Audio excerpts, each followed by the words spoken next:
Assalamualaikum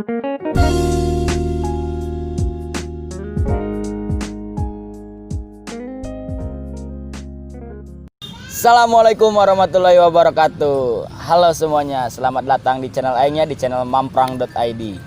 Di video kali ini saya sudah kedatangan teman saya, Rambe. Oke. Dede Rambe. Ini adalah salah satu mahasiswa di Poltekkes Bandung, di bawah Yayasan Rumah Sakit Al-Islam Bandung. Oh iya. Angkatan berapa? Kalau saya termasuk angkatan yang ke-13. 13. Baru-baru berarti, tapi 2000 berapa masuknya? Kalau masuknya tahun 2017. 2017. Berarti 3 tahun yang lalu ya? Iya, 3 tahun yang lalu. Ambil jurusan apa di sana? Jurusan saya itu jurusan radiodiagnostik dan radioterapi. Kalau misalnya sekarang tuh istilahnya lebih dominannya kayak radiologi. Oh, radiologi. Bukan penyiar tuh radio. Bukan. Mungkin banyak orang-orang yang berkata ya, kalau misalnya apa sih radiologi? Ada yang bilang, lu jurusan apa? Jurusan radiologi. Lu jadi penyiar radio? Bukan. Oh, bukan. Bukan jadi penyiar radio. Kalau misalnya istilahnya itu yang lebih umumnya lagi tuh istilahnya tukang ronsen. Nah, pasti udah inget ya. Kalau misalnya ke rumah sakit jadi tukang ronsen. Nah, gitulah. Oh, jadi itu inti dari jurusan tersebut ya. Nah, untuk kampus tersebut ada beberapa jurusan yang di dalamnya tuh. Kalau misalnya kampus saya terdapat 3 jurusan. Yang pertama itu radiologi, yang kedua itu terapi wicara, yang ketiga itu administrasi rumah sakit. Tingkatannya S1 atau D3? Kalau misalnya kesehatan sih banyaknya pada umumnya hanya mencapai D3 gitu. Oh. Berarti Rambe juga nyampe D3 sekarang nih. Iya, sampai D3. Prospeknya juga lebih banyak magang sama praktek berarti kalau D3 tuh. Iya.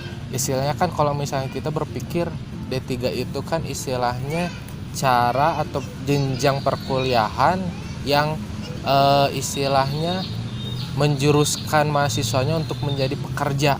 Nah, jadi istilahnya kita itu dibikin atau digembleng segembleng-gemblengnya untuk menjadi pekerja. Jadi kita kadang-kadang ada semester itu yang dibagi 2, kadang semesternya semester teori di kampus dan sebagiannya langsung magang, terjun ke pekerjaan tersebut.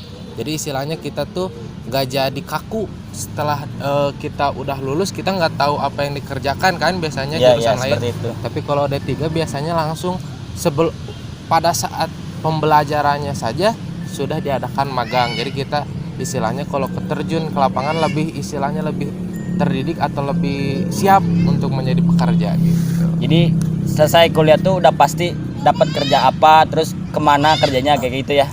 Kalau yang pasti sih sama kayak cinta ya, pasti nggak pasti nggak ada yang pasti kalau misalnya pekerjaan. Tapi kalau misalnya sekiranya kita berjuang, kan kata B.J. Habibie juga, kita berusaha biarkan Allah yang menentukan. Tetap berarti jodoh-jodohan pekerjaan juga sama gitu ya? Sama aja. Iya. Terus kalau misalkan dari jurusan tadi, pekerjaan yang ininya yang terlihatnya kedepannya itu bakal jadi apa pas kerja nanti, bisa jadi apa? Apa jadi tukang ronsen doang atau apa? Kalau misalnya jurusan saya itu pertama kita memegang pesawat konvensional. Seperti kalau misalnya kita lihat itu kayak ronsen toraks itu dada, ronsen misalnya ada yang kecelakaan laka lantas dan ronsen sebagainya. Tapi kita itu kalau misalnya lebih paham lagi, lebih ke jenjang, misalnya kalau kita kuliah lagi D4 sampai sarjana, kita bisa memegang alat-alat yang lebih canggih. Misalnya ada CT scan, ada MRI, ada tomografi dan lain-lain, USG dan lain-lain gitu. Istilahnya kalau misalnya di Indonesia alat-alat itu udah ada sih semuanya. Ya tinggal kitanya aja, tinggal tenaga ahlinya aja yang istilahnya mengikuti zaman. Iya. Terus kalau pengalaman pribadi nih, udah pernah magang atau belum? Kalau misalnya saya di kampus saya udah 2 kali magang. Yang pertama itu saya magang di RSUD Kota Banjar, dan yang kedua itu saya magang di Rumah Sakit Dustira, Rumah Sakit TNI Cimahi. Kalau di Banjar tuh megang apa? Alat apa? Kalau misalnya di Banjar saya kalau misalnya itu orangnya, kalau misalnya ingin tahu itu harus ingin tahu semuanya.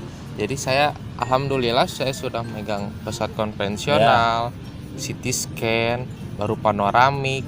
Nah, jadi istilahnya dental, foto gigi, istilahnya saya sudah megang semua gitu. Itu juga sama di Sama Cimahi itu. ya, yang belum saya pegang cuman ada satu, yaitu USG. Soalnya kalau USG itu SOP-nya hanya boleh dikendalikan oleh dokter radiologi yang lebih paham lah istilahnya gitu. Terus kalau misalkan dari jurusan Rambe sendiri, pelajaran apa aja yang pertama kali dipelajari pas dasar-dasarnya tuh? Yang tentunya pertama saya harus mempelajari radioterapi dasar. Itu pelajaran pertama kalinya tuh. Ya istilahnya kita istilahnya ingin terjun ke dunia radiologi, kita istilahnya harus belajar radioterapi dasar, radiologi dasar. Nah, yang kedua itu kita juga dipacu dari matematika, fisika, radioterapi, tenaga nuklir, dan kita juga istilahnya kan sekarang yang namanya zaman sudah merdeka, tapi tetap kita harus belajar yang namanya PKN, bahasa Inggris dan lain-lain. Oh, ada pelajaran dasarnya juga kayak gitu ya? Itu istilahnya pelajaran penunjangnya. Berarti tetap aja ada beberapa pelajaran-pelajaran umumnya seperti itulah. Terus kalau misalnya cara masuk kampusnya tuh ada jalur apa aja? Kalau misalnya kampus saya itu masuknya itu ada jalurnya. Pertama ada jalur tulis. Setelah tes tulis kita ada tes lisan. Setelah tes lisan baru kita nanti bisa masuk pengumuman, dan nanti lagi ada tes langsung jurusannya gitu. Oh gitu. Pelajarannya apa aja yang diujikan pas daftar tuh? Kalau misalnya pelajaran yang diujikan itu sama ya, sama istilahnya SBMPTN yang lainnya.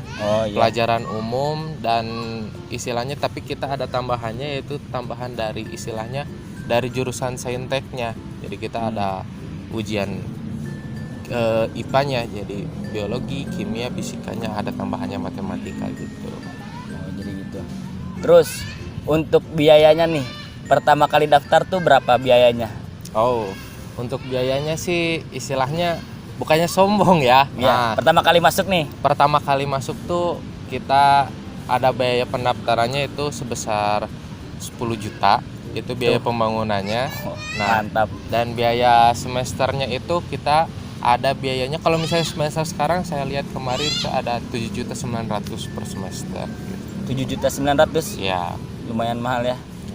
Karena kalau misalnya dibilang, wah lu berarti kampusnya kampus elit dong. Bukan. Kalau misalnya kampus elit sih ya nggak apa-apa sih kalau misalnya orang ngomong ya, tapi pendapat orang beda-beda ya. Pendapat orang tapi yang bikin mahal itu soalnya kampus saya itu menunjang peralatan-peralatannya. Istilahnya kita kan di kampus juga ada misalnya laboratorium.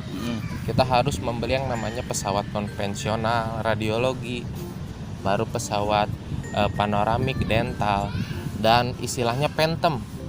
Anda tuh Phantom nggak? Nggak tahu apaan tuh. Phantom itu adalah istilahnya tengkorak atau badan manusia yang dibikin sedemikian rupa, tapi tidak dari manusianya langsung, istilahnya dari plastik atau lain sebagainya, replikanya gitu.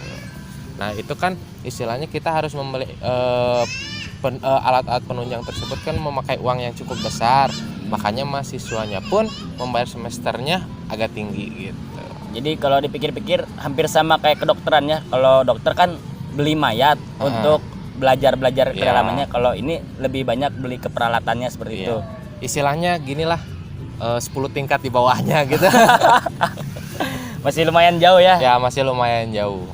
Tapi kalau karir masih bisa menyusul gampang gitu. Karir masih bisa menyusul. Lumayan mahal. Ya mungkin saya kan jurusan radiologi, tapi mana tahu aja kan istri saya jurusan kedokteran gitu. Bisa bikin rumah sakit sendiri nanti. Amin. Ya mungkin cukup sekian pembahasan kali ini. Semoga bisa bermanfaat bagi kalian semua dan juga bisa menginspirasi buat kalian-kalian yang baru ingin mendaftar kuliah. Terus pesan terakhir nih buat teman-teman yang mau kuliah di jurusan Rambe misalnya, apa yang harus dipersiapkan nih sebelum mendaftar? Ya, yang pertama kalau misalnya mau masuk jurusan seperti saya, yang pertama itu niatnya dulu. Yang kedua itu kita harus bisa membaca diri kita itu kelebihannya di bagian apa. Tapi sekiranya kita mempunyai kelebihan di bagian IPA atau bagian apapun itu, bisalah masuk ke jurusan saya. Yang pertama itu niat, dan yang kedua tanggung jawab. Soalnya kalau misalnya kita kuliah tapi kita hanya main-main kan sama aja dengan bohong gitu. Berarti tetap intinya jangan coba-coba. Nah, jangan coba-coba. Harus serius, harus benar-benar diteliti dulu, langsung diputuskan ingin masuk kuliah kemana. Oke. Dan yang terakhir, salam mamprang.